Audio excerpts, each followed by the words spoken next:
성부와 성자와 성령의 이름으로 아멘. 하늘을 우러러 사랑을 하느님 아버지 뜻 안에서 스승이신 예수님과 도움이신 성령님과 사랑을 성모님과 성욱 요셉 아버지와 서미칼 대천사와 하늘의 모든 거룩한 천사들과 성인들의 정구를 청하며 기도드립니다. 사랑할 아버지, 오늘도 아버지께서 사랑하시는 인류의 영혼들을 저희의 인성이 끌어안아 또 저희의 사명이 끌어안아 그들 모두를 예수님과 어머니 하나 되신 성심을 통해서 아버지의 뜻, 거룩하신 아버지의 옥자 앞에 그 모든 영혼들을 봉헌드립니다. 아버지, 그들이 깨닫지 못하여 모두가 다 아버지의 피조물이요 자녀들임에도 불구하고 아버지의 권리를 인정하지 않고 마땅히 아버지만이 받으셔야 될 수많은 아름다운 가치와 요소들, 그리고 존경과 사랑과 감사와 흠숭과 영광, 이 어떤 것도 올바르게 드릴 수 없고 드릴 줄 모르는 인류가 오히려 사악함과 역겨운 자신의 뜻으로 폐악질적이고 그리고 역겨움으로 가득한 악으로 아버지께 드리는 매일 같은 그 모든 모독과 모욕들을 저희 사명이 배상과 보숙을 드리기를 원하오니 예수님과 어머니 하나 되신 성심을 통해 아버지께서 받으시기에 역겹지 않을 배상과 보속과 뉘우침과 회개로 모두 너그러이 받아주시옵소서. 또한 사랑하는 아버지, 어서 빨리 아버지의 뜻이 그 진리만이 완벽하고 올바르고 그리고 참되고 지고하시니 그 진리로 인류를 다스려 주시옵기를 간곡한 갈망으로 청원드립니다. 이 모든 기도 우리 주 그리스도를 통하여 비나이다. 아멘. 성부와 성자와 성령의 이름으로 아멘. 안녕하십니까. 하나님의 뜻 선교의 윤피아 수녀입니다. 오늘도 성경을 통해서 하나님 아버지께서 인류에게 가르쳐 주시는 그 참된 진실과 사실의 나라, 또 그 원리와 질서의 나라, 어떤 것인지 함께 살펴보도록 하겠습니다. 2020년 8월 24일 월요일입니다. 제1독서 요한계시록 21장 9절에서 14절까지의 말씀입니다. 천사가 나에게 말하였습니다. 이리 오너라. 어린 양의 아내가 될 신부를 너에게 보여주겠다. 이어서 그 천사는 성령께 사로잡힌 나를 크고 높은 산 위로 데리고 가서는 하늘로부터 하느님에게서 내려오는 거룩한 도성 예루살렘을 보여주었습니다. 그 도성은 하느님의 영광으로 빛나고 있었습니다. 그 광채는 매우 값진 보석 같았고 수정처럼 맑은 벽옥 같았습니다. 그 도성에는 크고 높은 성벽과 12성문이 있었습니다. 그 12성문에는 12천사가 지키고 있는데 이스라엘 자손들의 12지파 이름이 하나씩 적혀 있었습니다. 동쪽의 성문이 셋, 북쪽의 성문이 셋, 남쪽의 성문이 셋, 서쪽의 성문이 셋 있었습니다. 그 도성의 성벽에는 12초석이 있는데 그 위에는 어린 양의 12사도 이름이 하나씩 적혀 있었습니다. 주님의 말씀입니다. 하느님 감사합니다. 자, 오늘 나온 복음 1독서는 21장 9절에서 14절까지만 오늘 1독서에는 기록이 되어 있습니다. 그러나 여러분께서 이 내용을 전체적으로 올바르게 완벽하게 이해하시기 위해서는 이 후반부에 21장 끝절까지 다 아셔야만 제가 오늘 말씀드릴 나라를 이해하실 수 있기 때문에 이 바로 뒤에 이어서 15절부터 제가 이어서 성경을 발췌한 것을 여러분에게 보여드리면서 함께 마저 읽도록 하겠습니다. 자, 여기 보시면 자, 15절입니다. 이게 21절. 나에게 말하던 그 천사는 그 도성과 대문들과 성벽을 재려고 금으로 만든 측량자를 가지고 있었습니다.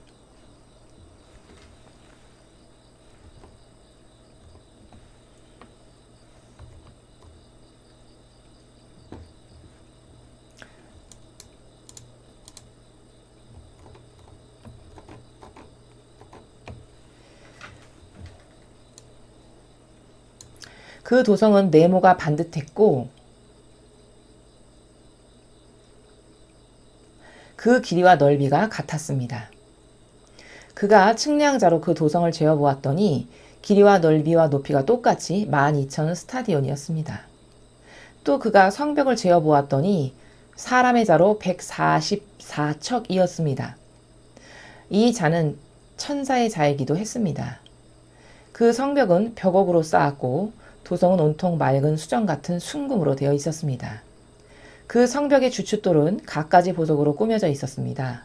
첫째 주춧돌은 벽옥으로, 둘째는 사파이어로, 셋째는 옥수로, 넷째는 비치옥으로, 다섯째는 홍만호로, 여섯째는 홍옥수로, 일곱째는 감난석으로, 여덟째는 녹주석으로, 아홉째는 황옥으로, 열째는 녹옥수로, 열한째는 청옥으로, 열두째는 자수정으로 꾸며져 있었습니다. 또 12대문은 12진주로 되어 있었고 그 12대문이 각각 다른 진주로 되어 있었습니다. 그리고 그 도성의 거리는 투명한 유리 같은 순금이었습니다. 나는 그 도성에서 성전을 보지 못했습니다. 전능하신 주 하느님과 어린 양이 바로 그 도성의 성전이기 때문입니다. 그 도성에는 태양이나 달이 비칠 필요가 없습니다. 하느님의 영광이 그 도성을 밝혀주며 어린 양이 그 도성의 등불이기 때문입니다. 만국 백성들이 그 빛 속에서 걸어 다닐 것이며 땅의 왕들은 그들의 보화를 가지고 그 도성으로 들어올 것입니다.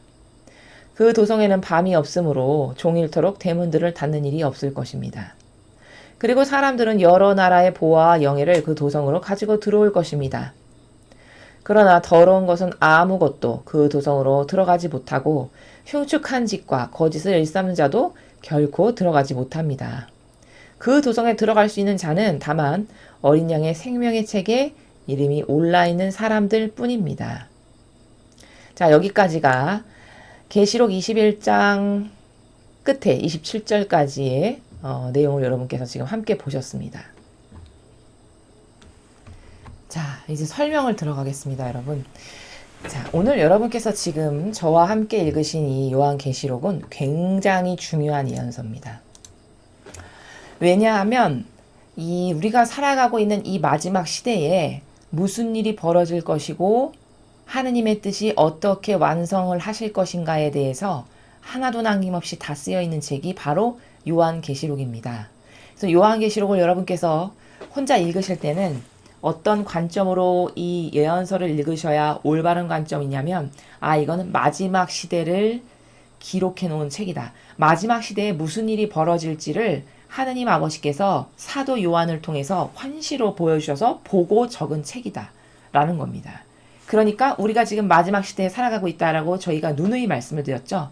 그러니까 이 마지막 시대를 잘 대비하기 위해서는 마지막 시대에 무슨 일이 있을 거고 악이 어떻게 패망할 거고 새 시대는 어떻게 열릴 거고 그때 하느님께서는 어떤 영혼들을 뽑으실 거고 이런 것이 다 기록되어 있기 때문에 반드시 이 마지막 시대를 잘 대비하기 위해서는 요한계시록을 똑바로 알아야 될 필요가 굉장히 중요성이 있는 것이죠.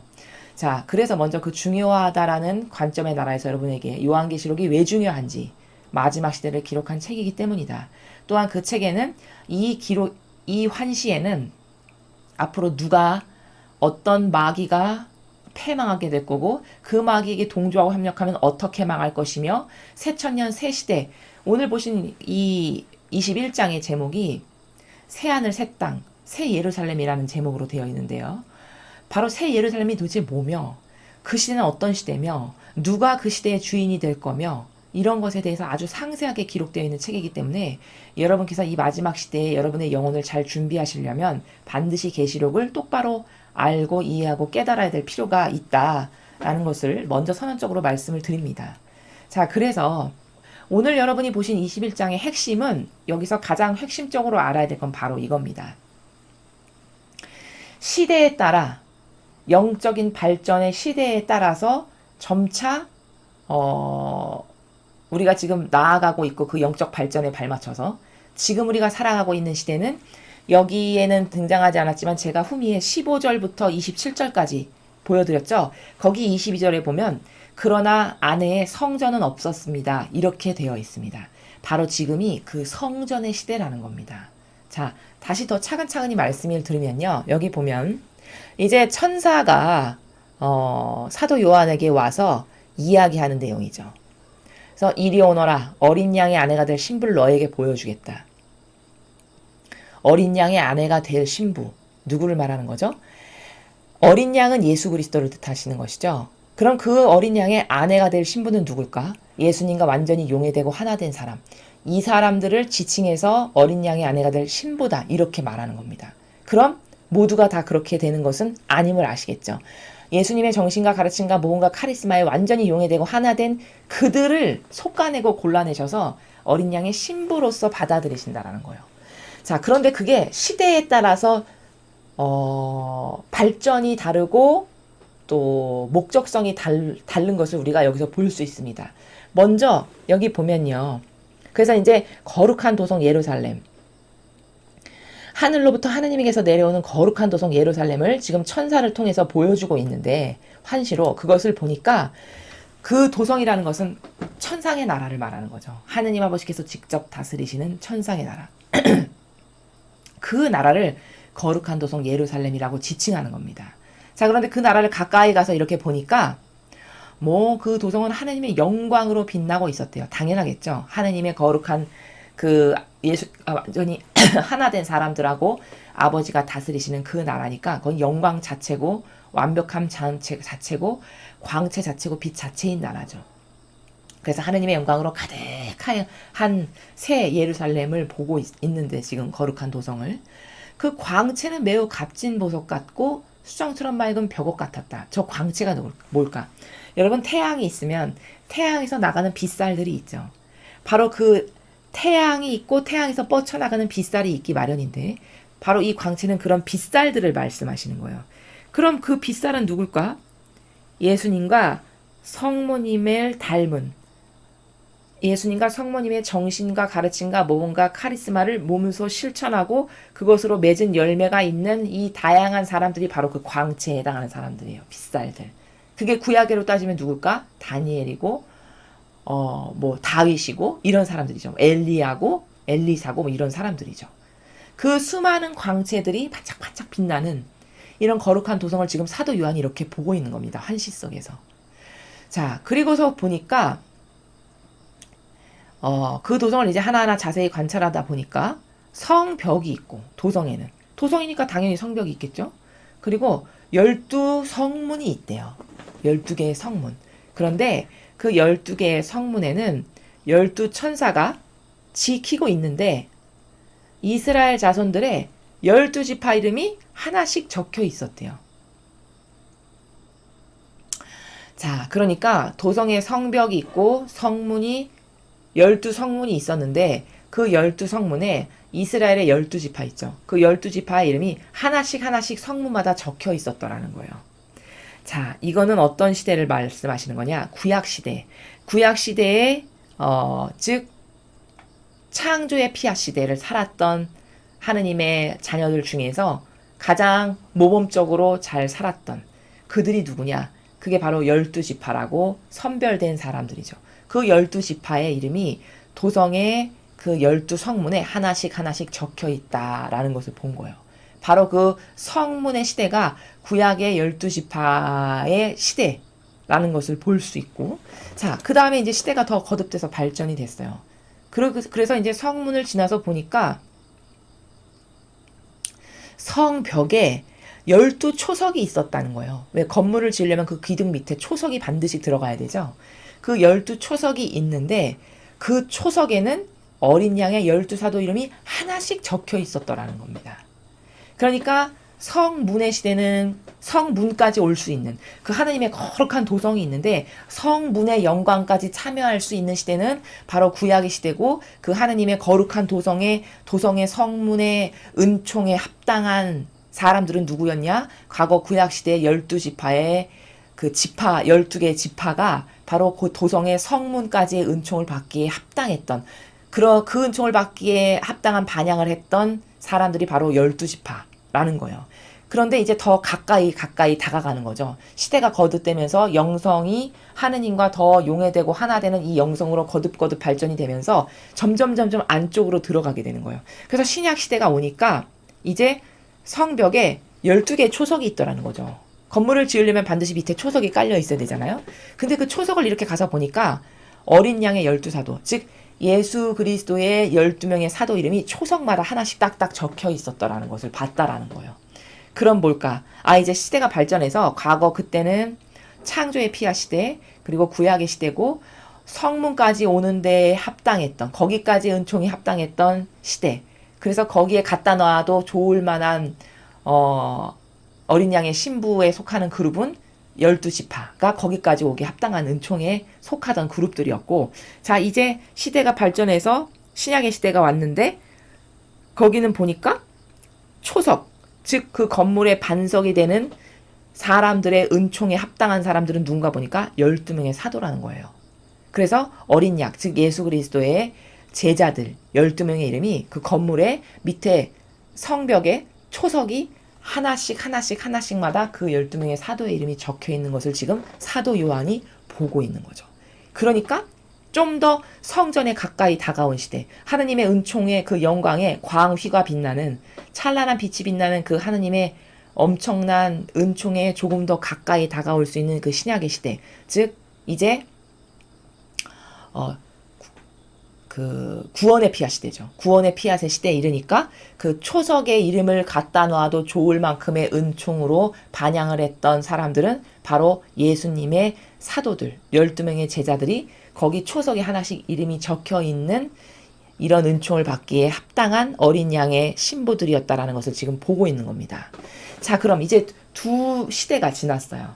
자, 그러면 지금은 어떤 시대냐? 제가 누누이 말씀드렸지만 지금은 성화의 피앗 시대예요. 그리고 하느님의 뜻이 내 뜻입니다라고 받아들여서 완전히 아버지의 뜻에 용해돼서 하나 되어 살아가는 시대가 바로 지금의 시대입니다. 그럼 지금의 시대는 어디에 해당하는 시대냐? 자, 여기를 보시면요. 여기 22절에 이렇게 쓰여 있죠. 나는 그 도성에서 성전을 보지 못했습니다. 전능하신 주 하느님과 어린 양이 바로 그 도성의 성전이기 때문입니다. 성전은 못 봤대요. 지금 대문도 있었고 그리고 초석도 있는데 안에 핵심부가 되는 건물인 성전은 아직 없는 거죠. 바로 이 성전이 지금 우리가 살아가고 있는 이 마지막 시대에 어떻게 반향해서 살아가느냐에 따라 완전히 예수님과 성모님과 용해돼서 하나 되는 그 영혼들을 데려다가 성전을 짓는 시대가 바로 지금의 시대입니다.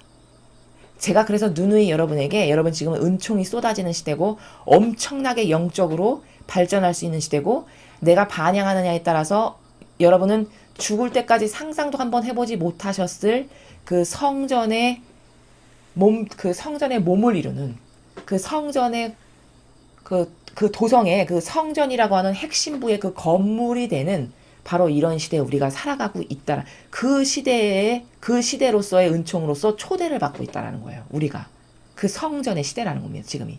그래서 지금 어떻게 반향하느냐에 따라서 완전히 예수님과 어머니의 정신세계, 그 가르침, 모범, 카리스마, 그분의 정신, 그 진리, 신적 질서, 이것에 완전히 용해돼서 내 뜻이라고는 찾아볼래야 찾아볼 수 없는, 내 자아와 인간적이라는 것은 아무리 찾아보려고 해도 찾아볼 수 없는 이 정도의 상태의 수준에서 완전히 용해돼서 제2의 예수님과 성모님으로서 내가 이 지상에서 두 분의 매개체가 되어드기를 갈망하는 이런 영혼들 있죠. 이런 영혼들이 바로 여기 22절에 나오는 나는 그 도성에서 성전을 보지 못했습니다라고 하는 그 성전이 완성되는 시대가 지금이에요. 그래서 그 도성의 성전을 이룰 사람들을 뽑으시는 시대입니다. 지금이. 어마어마한 시대죠. 여러분 생각해 보세요. 12지파는 대문까지밖에 못 갔어요. 그쵸? 대문까지 가기에 12성문, 성문까지에 가기에 합당했던 은총이 주어졌던 시대가 바로 그 시대예요. 그리고 나서 예수님이 다녀가셨는데 그러고 나니까 갭이 또 이만큼 생겨가지고 과거 12지파는 상상도 못했을 건물의 주춧돌에 12사도의 이름이 써있다고 그랬잖아요. 그러니까 사도들은 그 주춧돌, 반석, 그 건물의 반석이 되는 그 은총으로 초대받은 사람들이고 거기에 올바르게 반향을 해서 거기에 이름이 적혀있는 그 시대의 사람들이에요. 그럼 이 대문과 초석과는 엄청나게 큰 갭이 있는 거죠. 은총의 차이가. 그렇듯이 이 초석에 이름이 쓰여있던 이 시대와 지금은 여기 보지 못했으나 성전이 건설될 거라고 하는 그 핵심부가 되는 그 건물, 성전 건물, 그 건물의 몸을 이루는 시대라는 거예요. 즉 이것은 나는 머리요 너희는 지체다라고 하는 그 지체, 예수님의 지체를 건설하는 시대가 지금입니다. 이건 과거 구약에 살아가는 사람들은 상상조차도 해볼 수 없는 은총이 쏟아지는 시대예요. 그렇게 되려면 어떻게 되냐? 제가 누누이 여러분에게 말씀드렸듯이 나를 완전히 배제시키고 그리고 내 자아나 인간적인 거나 내 사욕, 욕망, 자애심, 이기심 이거는 아예 냄새조차 맡을 수 없을 만큼 뿌리째 제거돼서 제2의 예수님과 어머니로서 내가 이 지상에서 도구요 매개체로서 내어드려서 예수님과 어머니께서 내 안에서 직접 사시면서 모든 것을 나를 도구로서 하실 수 있는 이런 시대. 이래서 선상의 책에서 이런 마지막 시대에 이런 성전을 이룰 사람들을 뭐라고 지칭하고 있냐면 하느님의 뜻 사도 시대라고 불러요. 지금 여러분이 살아가시는 시대가 하느님의 뜻 사도 시대예요. 그럼 또 착각하시면 그거는 막 이렇게 서원받은 막 교황이나 주교나 추기경만 하는 거 아니에요? 아닙니다, 여러분. 반향에 따라 누구나 다 될 수 있는 시대예요. 내가 하느님께 어떻게 반향하느냐에 따라서 더 강한 나를 더 죽이고 없애는 이 순도와 높이와 질과 양이 아주 고결하고 순결하면 순결할수록 더 가까이 갈 수 있는 시대가 바로 지금 살아가고 있는 우리가 살아가는 시대가 바로 이렇다는 겁니다. 그래서 이것을 천상의 책에서는 하느님의 뜻 사도 시대다 이렇게 이야기하세요. 여러분 이게 얼마나 위대하고 대단한 은총이냐면 보세요. 12명의 제자가 그 건물의 초석이었어요. 그런데 어린 양의 사도 이렇게 부르잖아요. 아까 여기 보면은 14절에 어린 양의 12사도라고 이렇게 그들을 지칭하죠. 예수님의 12명의 사도라는 거예요. 근데 지금은 여기 건설되지 않았지만 이 마지막 시대에 건설될 성전은 못 봤습니다라고 한 이 성전은 하느님의 뜻 사도예요. 그럼 예수님의 사도였던 시대와 지금 우리가 완전히 고결하고 순결한 예수님과 어머니의 정신세계에 용해돼서 하나 되는 이런 영혼으로서 도전을 하는 시대인데 지금이 그렇게 해서 완성을 한다. 그러면 우리는 하느님의 사도가 되는 시대예요. 하느님 아버지의 사도. 하느님 아버지의 뜻 사도가 되는 시대다. 이 시대가 진짜 어마어마한 시대라는 거예요. 바로 지금 이런 시대에 여러분은 초대를 받고 계신 것이고 그 시대가 도래하면서 동시에 이 마치 노아의 방주가 그 도래에서 마지막 망하기 직전의 시대와도 같이 그 망하기 직전의 시대와 새 시대가 교차되는 이러한 변화무쌍한 시대에 우리가 살아가고 있다라는 겁니다. 그래서 영적으로는 엄청나게 어둠이 짙어서 마치 완전히 패망하고 망한 것처럼 보이는 시대가 지금의 시대지만 사실 그러면서 동시에 어떻게 반영하느냐에 따라서 이런 지금 사도 요한이 보지 못했지만 앞으로 성전이 건설될 거라고는 가장 핵심부가 되는 본체죠. 중심. 즉 예수 그리스도의 몸이 되어드리는 이 시대가 지금의 시대다. 그러니까 여러분 어떻게 반영을 하셔야 될까? 영적으로 어떻게 무엇을 준비하고 어떻게 기뻐하셔야 될까? 이것에 대해서 정말 심각한 고민을 하고 만반의 준비를 해야 되는 시대가 지금의 시대다라는 겁니다. 그래서 지금 오늘 보신 이 계시록의 21장은 새하늘 새 땅 또 새 예루살렘이라고 하는 이름으로 제목으로 성경에 나와 있는 부분인데 이것은 시대에 따라서 영적으로 인류가 받을 수 있는 축복이 이렇게 다른 거고 그 축복으로 어떤 축복으로 지금 초대되고 있는가를 똑바로 깨닫고 그럼 나도 그런 성전에 이 거룩한 도성에 성전이 좀 돼보고 싶다. 몸이 돼보고 싶다. 어떻게 해야 될까? 완전히 내 인성과 자아를 뽑아버리고 나를 돌보는 나라 자체가 없어져야 되고 이게 기본이에요. 그리고 성모님의 피하시곤 내 피하십니다. 성모님의 피하 정신은 이거죠. 아버지 뜻이라면 그것이 무엇이건 저는 다 받아들입니다. 이게 피하 정신이에요. 이 피하스로 무장되고 이래서 예수님과 어머니의 정신과 가르침과 모범과 카리스마만을 따르겠습니다라는 굳은 결심과 의지로 그것을 위해서 항구하게 노력하는 이런 올바른 정신, 그 어떤 것에도 타협하지 않을 수 있는 이런 강인한 정신, 강한 근성, 이런 것으로 도전하는 영혼들이 이 도성의 성전이 되기에 합당한 영혼들이고 이 마지막 시대는 하나님께서 그런 은총으로 우리 모두를 부르고 계신다라는 것입니다. 그래서 여러분이 어떤 반향으로 이 거룩한 도성에 성전이 되고 싶으신지, 그러려면 나는 지금 영적으로 어떻게 달라져야 되고 어떻게 새로워져야 되는지, 무엇을 고치고 무엇을 버려야 되는지에 대해서 올바르게 인식할 필요가 있겠죠. 여러분 이 시대는 기본빵, 이 시대에 성전이 되려면 기본빵이 자기를 돌보는 나라가 아예 없는 시대예요. 그런데 감히 이런 시대에 인간이 만든 제도와 전통을 따르고 있는다는 게 이게 어불성설이고 그 정신이면 여기 감히 갈 생각도 하지 말아야 되는 이런 수준입니다. 대부분의 사람들이 이런 신적 질서가 아닌 인간의 뜻이 만들어놓은 제도와 전통을 옳다라고 생각해서 따르고 살아가고 있잖아요. 그러니까 이 성전의 몸이 될 인원은 굉장히 소수인 거죠.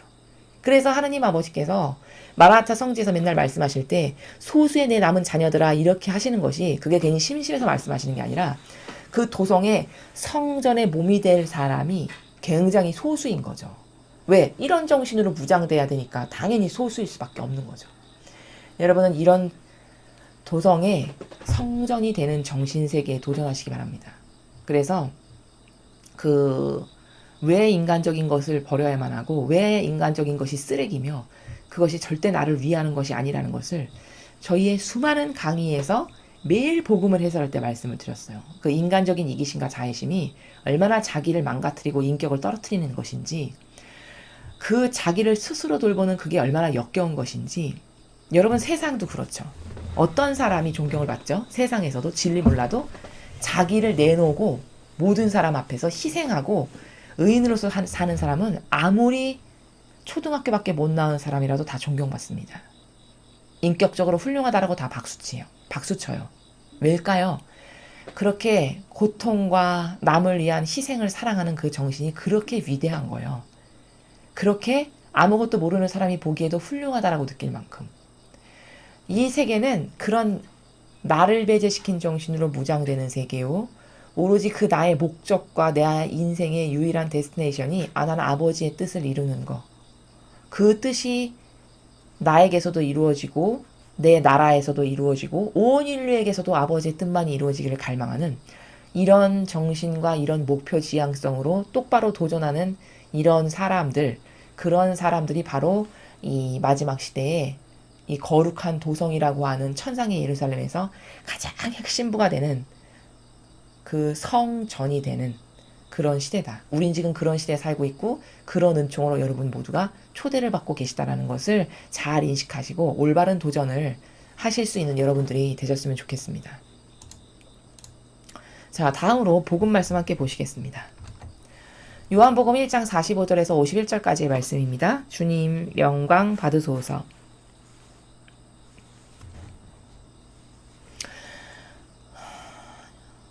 그때 필립보가 나타나엘을 만나 말하였다. 우리는 모세가 율법에 기록하고 예언자들도 기록한 분을 만났소. 나자렛 출신으로 요셉의 아들 예수라는 분이시오. 나타나엘은 필립보에게 나자렛에서 무슨 좋은 것이 나올 수 있겠소 하였다. 그러자 필립보가 나타나엘에게 와서 보시오 하고 말하였다. 예수님께서는 나타나엘이 주님 쪽으로 오는 것을 보시고 그에 대하여 말씀하셨다. 보라, 저 사람이야말로 참으로 이스라엘 사람이다. 저 사람은 거짓이 없다. 나타나엘이 예수님께 저를 어떻게 아십니까? 하고 물으니 예수님께서 그에게 필립보가 너를 부르기 전에 네가 무화과나무 아래에 있는 것을 내가 보았다 하고 대답하셨다. 그러자 나타나엘이 예수님께 말하였다. 스승님은 하느님의 아드님이십니다. 이스라엘의 임금님이십니다. 예수님께서 나타나엘에게 이르셨다. 네가 무화과나무 아래에 있는 것을 보았다고 해서 나를 믿느냐? 앞으로 그보다 더 큰 일을 보게 될 것이다. 이어서 그에게 또 말씀하셨다. 내가 진실로 진실로 너희에게 말한다. 너희는 하늘이 열리고 하느님의 천사들이 사람의 아들 위에서 오르내리는 것을 보게 될 것이다. 주님의 말씀입니다. 그리스도님 찬미합니다.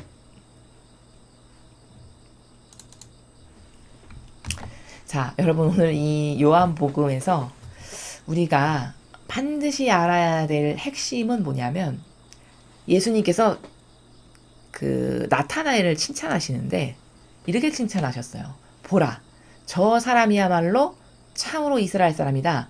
저 사람은 거짓이 없다. 이렇게 칭찬하셨거든요. 그럼 도대체 거짓이 없다가 무슨 나라지? 왜 거짓이 없다 이걸로 저렇게 많은 칭찬을 하실까? 궁금증을 갖게 되시죠. 자, 그럼 저 사람은 거짓이 없다라고 말씀하시는 저 나라가 뭔지 알아야 돼요. 오늘의 핵심 키포인트는. 자, 이게 무슨 말이냐면 이 나타나엘이라는 사람이 거짓이 없다라는 것은 이런 겁니다. 여러분이 자연법에서 생각하시는 거짓은 이런 거죠. 남의 물건 안 훔치고 남에게 그 악한 양심에 걸리는 악한 악독한 짓 안 하고 뭐 남 손해 가게 안 하고 이러면 거짓이 없고 정직한 사람 이렇게 생각한단 말이죠. 자연법에서는. 물론 그것은 이론적으로는 맞죠. 근데 여기서 저 사람은 거짓이 없다라고 예수님이 말씀하신 나라는 그 나라보다는 어떤 본질의 나라냐면 이런 거예요. 여러분 이 시대는 대다수의 사람들이 바리사의 율법학자가 말하는 것을 하느님으로 떠받들고 살던 시대입니다. 그 사람들이 말하면 그냥 법이에요. 그 바리사 율법학자들이 말하면 그냥 법, 저걸 따라야 되는 건 지극히 당연한 거. 이 사고방식으로 살아가는 시대예요. 이 시대가. 근데 그것은 그러면 진실을 따르고 살아가는 삶이냐? 아니죠. 여러분 바리사이와 율법학자가 진실을 말하던 사람들이었나요? 아니에요. 진실을 말하던 사람들이 아닙니다. 그 사람들은 거짓을 말하던 사람들이었어요. 근데 자기가 거짓을 말한다는 걸 깨닫지 못했을 뿐이에요. 자기의 착각이 자기가 말하고 주장하는 나라가 진실되고 옳은 나라라고 생각하면서 착각 속에 빠져서 살아갔던 집단이 바리사의 율법학자입니다. 그게 영적으로 봤을 때는 본질의 나라에서 봤을 때는 이 진리를 기준으로 갖다가 쫙 좌를 갖다 댔을 때는 하나도 맞지 않는 거짓말만 하는 사람들이에요. 알고 일부러 그런 건 아니라고 할지 모르겠지만 이런 거거든요. 근데 그 사람들이 말하는 그 거짓의 나라에 그 거짓의 프레임에 즉 600열세기의 율법을 지키면 천국 간다라고 하는 그 거짓말의 프레임에 대다수의 사람이 동조하고 협력하고 하나 되는 사람, 하나 되는 가운데 살아갔던 나라가 바로 이 나타나엘이 살아가던 당시의 시대적 상황이고 배경이에요. 그럼 대다수의 사람은 그 거짓을 믿고 따라가는 거잖아요. 근데 이 나타나엘은 그 거짓을 믿는 사람이 아니다라고 말씀하시는 거예요. 거짓이 없다는 건. 즉 다른 말로 표현하면 이 바리새인이나 율법학자들이 만들어 놓은 인간적인 제도와 전통의 프레임 있죠. 거기에 갇혀있지 않는 사람이다 이렇게 말씀하시는 거예요. 거짓이 없다는 건. 왜? 그 거짓을 안 믿으니까 이 나타나엘이. 이해가 되시죠? 자, 또 다른 관점에서 이렇게 설명할 수 있어요. 거짓이 없다는 건 자기의 기준, 이 나타나엘이라는 사람이 자기 기준이나 자기 기호나 자기 경향으로 뭘 생각하거나 판단해서 옳다 그르다 하는 사람이 아니라는 뜻이에요. 여러분 잘 생각해 보십시오. 세상에 살아가는 대다수의 자연법에 지배돼서 살아가는 사람들이 다 자기 주장을 합니다. 이건 옳지 않냐? 뭐 이게 맞지 않냐? 이게 더 합리적이지 않냐? 이게 좋지 않냐? 이렇게 다 자기 주장을 해요. 그런데 그 주장이 그럼 맞냐? 다 틀렸어요. 거의 다 99% 이상이. 왜? 그 사람들이 말하는 어떤 것을 말하려면 어떤 근간을 두는 가치관의 세계가 있잖아요. 무엇이 옳다 그러다 말하려면 왜 옳다라고 생각했는지에 대한 백데이터의 근간이 있어야 되겠죠. 그 백데이터의 근간이 진리가 아니에요. 대다수의 사람들이. 무엇이 옳고 그르고 저건 맞고 틀리고 저 사람은 착한 것 같고 아닌 것 같고 이렇게 하루에도 수없이 떠드는 수많은 나라에 내가 판결을 내리는 것이 그 기준이 여기 성경에 나오는 예수님의 정신이나 가르침이나 모범이나 카리스마의 근거에서 이것을 기준으로 말하지 않잖아요. 세상에 살아가는 대부분의 사람들이 다 무엇에 근거해서 말하죠? 내 정서, 내 기준. 내가 한평생 이게 옳다라고 생각했던 나만의 가치관들이 사람마다 다 있어요. 그 가치관에 근거해서 저것은 맞고 저건 틀리고 저건 옳고 이렇게 이야기하는 거잖아요. 이건 다 거짓말이라는 거예요. 솔직히 영적 세계에서 말하면. 그러니까 세상에 살아가는 사람들은 거의 다 거짓말을 하고 살아갑니다. 자기만 깨닫지 못할 뿐이에요. 즉 진리의 근거에서 말하지 않는 것이 다 거짓말이에요. 그 거짓말을 75억의 인구가 전 인류에 있다라고 하는데 대략 평균적으로 그 75억 명의 인구가 거의 대부분의 사람이 그렇게 거짓말을 하고 살아가는데 자기만 스스로 정직하고 진실하다고 착각하는 거예요. 그럼 제가 거짓말을 하고 살아간다라고 말하는 그 나라는 어떤 나라냐? 진리의 근거에서 그것을 기준으로 해서 무엇이 옳다 그르다 말하지 않는 것이 다 거짓이에요. 왜? 진실하다는 건요. 참된 진실과 사실이라는 것은 진리밖에 없거든요. 그러니까 그것에 근거해서 말하지 않는 건 다 거짓말의 나라인데 자기만 모른다는 거죠. 근데 이 나타나엘은 그렇게 자기 기준, 자기 생각, 자기 정서, 자기 기호로 뭘 판단해서 옳다 그르다라고 말하지 않는 사람이라고 예수님이 그의 영혼을 꿰뚫고 보신 후 거짓이 없다 이렇게 말씀하신다는 거예요. 그러니까 훌륭하죠, 여러분. 지금 제가 두 가지의 관점으로 말씀드렸습니다. 거짓이 없다. 첫째, 바리사이와 율법학자가 짜놓은 프레임 안에 갇혀서 살아가지 않았던 사람이에요. 그래서 거짓이 없다라고 하셨고, 둘째, 거짓이 없다라고 말씀하시는 두 번째 나라는 뭐냐? 자기 기준과 자기 생각과 자기 기호와 정서로 뭐가 옳네, 그르네, 잘못됐네, 틀렸네 이렇게 말 안 하는 사람이었다는 거예요. 그러니까 진실한 게 맞죠. 거짓이 없는 게 맞죠. 자, 또 세 번째 관점. 남을 속이는 이런 잘못된 기준. 내가 한평생 믿고 따라왔던 수많은 가치관과 질서들이 있잖아요. 사람마다. 그 내가 한평생 옳다라고 믿고 따랐던 가치관과 질서에 의해서 무엇이 맞네 틀리네 분별하거나 판단하지 않았던 사람이에요. 그러니까 거짓이 없다 이렇게 말씀하신 거예요. 그러니까 칭찬받을 만하고 훌륭하죠. 그렇죠?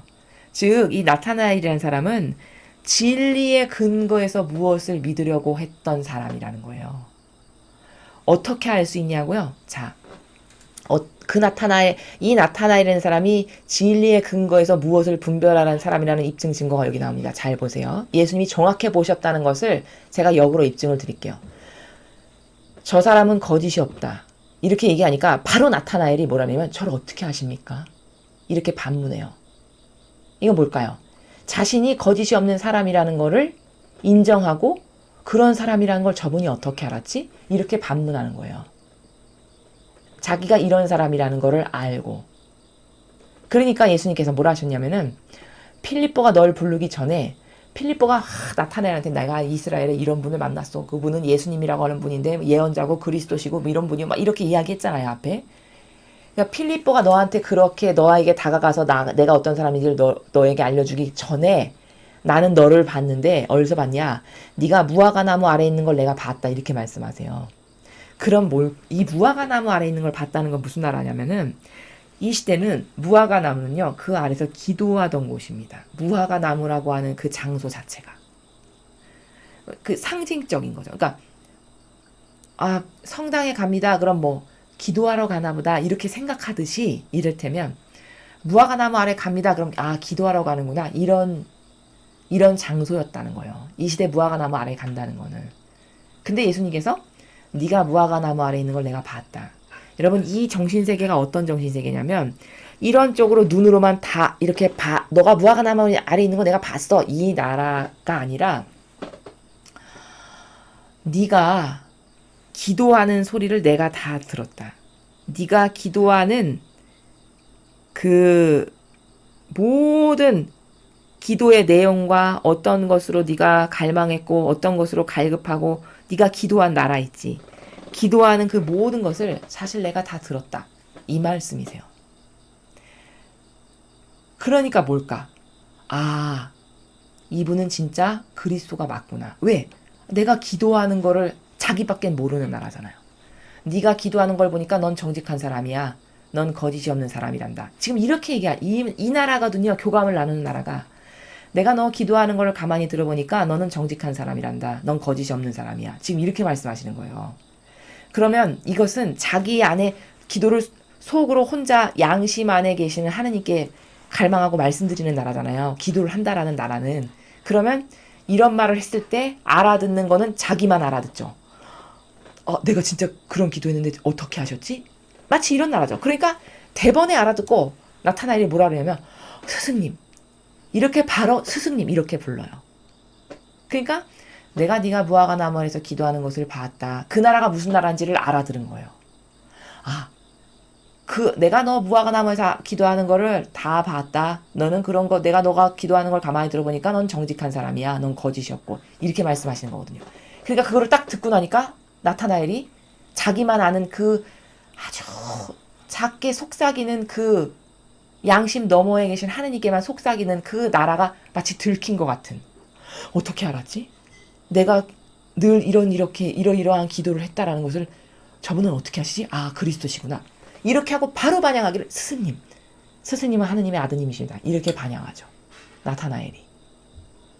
이게 뭘까? 지금 교감이 되는 거예요. 예수님 말씀하시는 나라와 알아듣고 있는 거죠. 빨리빨리.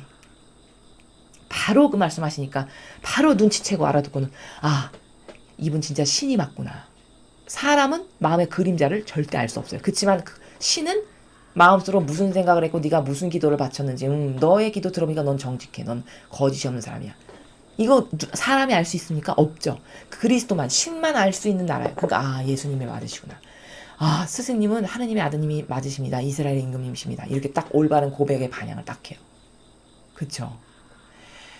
그러니까 지금 이 나타나엘이라는 사람은 이렇게 이 시대에 모든 사람이 빠져있던 그 올가미아도 같은 족쇄, 그 프레임, 무슨 프레임이죠? 그 율법학자 바리사이가 짜놓은 600열세기 율법이 따르는 게 맞고 옳고 그거 하면 똑바로 된 충직한 그 믿음 충직한 사람이라고 믿는 바로 이 나라 모든 대부분의 사람이 그 나라에 살아가는데 나타나엘은 그 나라에 살아가지 않으면서 기도할 때 거짓이 없는 정직의 마음의 나라에서 뭔가 바쳐드린 게 하느님께 갈구했던 게 있었던 거죠. 그걸 예수님이 다 들으셨죠. 마음의 그림자를 아시니까. 들으시고서는 바로바로 툭툭 던지시는 거예요. 너는 이런 기도했지. 내가 다 들어서 안다. 너 정직한 사람이야.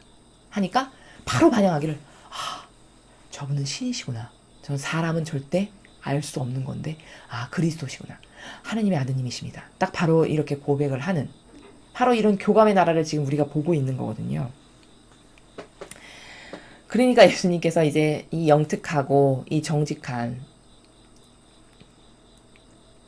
이 거짓이 없는 나타나엘이 올바르게 반영하는 것을 딱 들으시고는 너는 네가 무화과 나무 아래 있는 걸 보았다고 해서 날 믿니? 내가 너 무화과 나무 아래서 무슨 기도 바쳤는지 너의 양심을 꿰뚫어서 내가 한마디 하는 걸 보고 너 이렇게 놀랐니? 그치만 얘야 넌 앞으로 더 큰 것을 보게 될 거야.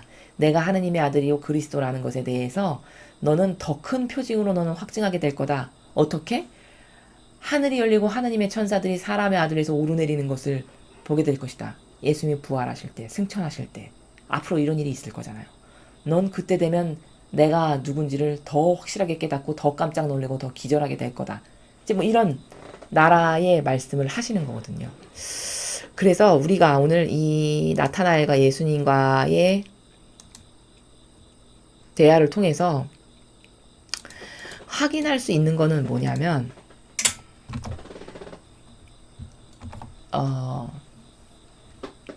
거짓이 없다가 도대체 무슨 말인가. 그냥 자연법에 안에서 살아가면 남의 돈 안 훔치고 남에게 피해 안 끼치고 남의 물건에 손 안 대고 남의 거 탐 안 하고 정직하고 양심적으로 내가 돈 벌어서 내가 쓰면 정직한 거지. 물론 그 말도 아주 틀린 말은 아니죠. 근데 이 영적 본질의 나라에서 거짓이 없다라는 건요. 진리에 근거하지 않고 말하는 모든 것, 진리의 근간에서 뭘 판단하거나 옳다 그르다 하지 않는 모든 것이 다 거짓이에요. 그럼 여러분 얼마나 세상에 거의 모든 사람이 거짓으로 살아가는지를 아시겠죠. 그렇지만 누가 무엇을 말하거나 판단하거나 분별을 하거나 그래서 뭘 선택하거나 취사 선택을 할 때 항상 가만히 있어봐. 예수님은 이때 어떻게 하셨지? 예수님은 항상 의인의 정신을 따르셨으니까 이때 이렇게 하셨어. 이렇게 하시는 게 맞아. 그러니까 나도 이렇게 해야 돼. 예를 들면 이런 사고방식으로 뭐를 선택하고 결정하고 분별하는 이런 나라에서 누군가가 산다. 그럼 이 사람은 거짓이 없는 사람이에요. 이 사람은 진실한 사람이고 정직한 사람입니다. 오늘 우리가 똑바로 깨달아야 될 관점은 도대체 거짓이 뭔가 본질의 나라에서 나는 얼마나 그런 거짓으로 지금까지 점철된 인생을 살았는가를 반성하게 되는 것이죠. 이렇게 진리를 깨닫게 되면 나는 한평생의 인생이 지금까지 다 거짓말로 점철된 인생이네. 그럼 지금까지 생각해보니까 내가 여태 깨닫지 못했을 뿐이지. 바로 이렇게 고백할 수밖에 없는 게 우리의 현 수준의 정신세계의 수준이라는 거예요. 그리고 일독서는 여러분이 지금 요한계시록을 오늘 21장을 보셨는데요. 시대적 발전에 따라서 이렇게 초대받는 은총의 나라가 이렇게 확연하게 갭이 확확 날 만큼 다른 거라는 거를 우리가 알 수 있고요. 아버지는 이 시대의 발전에 따라서 영적인 그 천상의 예루살렘의 교회를 건설하시는데 이렇게 서서히 7,000년에 맞춰서 제 7,000년의 완성을 이루시는 이 아버지의 위대하고 참 거시적인 아버지의 다스림의 세계에서 그 아버지의 시간과 때에 맞춰서 이렇게 지금 천상 예루살렘을 완성해 나가고 계신다. 근데 우리가 가장 마지막 시대에 가장 은총으로 빛나는 그 성전이 건립되는 그 시기에 살아가는 사람들이 바로 우리다. 그런 은총으로 초대받고 있는 게 바로 우리다. 라는 것을 똑바로 깨닫고 난 도대체 뭘 도전할 건가? 그 쓰잘데기 없는 아무짝에도 쓸모없는 그 사욕과 욕망으로 마귀와 타협하고 한평생 동조하고 협력하다가 이렇게 좋은 시대에 태어나는데도 불구하고 이런 성전에 이런 도성에 몸 한번 성전 한번 대보지 못하고 죽는다면 참 억울한 거죠. 그러나 이 가치가 뭔지를 깨닫고 나 이런 정신 이런 삶에 한번 도전해봐야지. 인생 딱 한 번뿐인데. 그럼 뭐부터 해야 될까? 나를 배제시키는 삶. 내 사욕과 욕망으로 인간의 뜻이 만든 제도와 전통과 절대 타협하지 않는 삶. 꼿꼿하게 정의만을 지키고 공정만을 지키고 신적 질서만을 따르고 진리만을 따르려고 하는 이런 삶.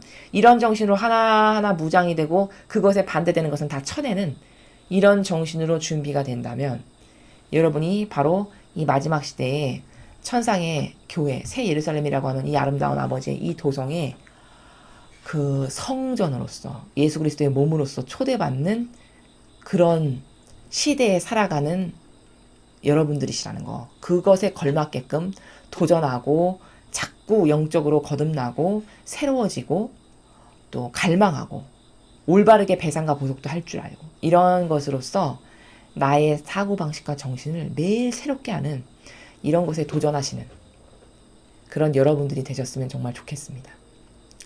이상으로 2020년 8월 24일 월요일 복음 해설을 마치겠습니다. 감사합니다.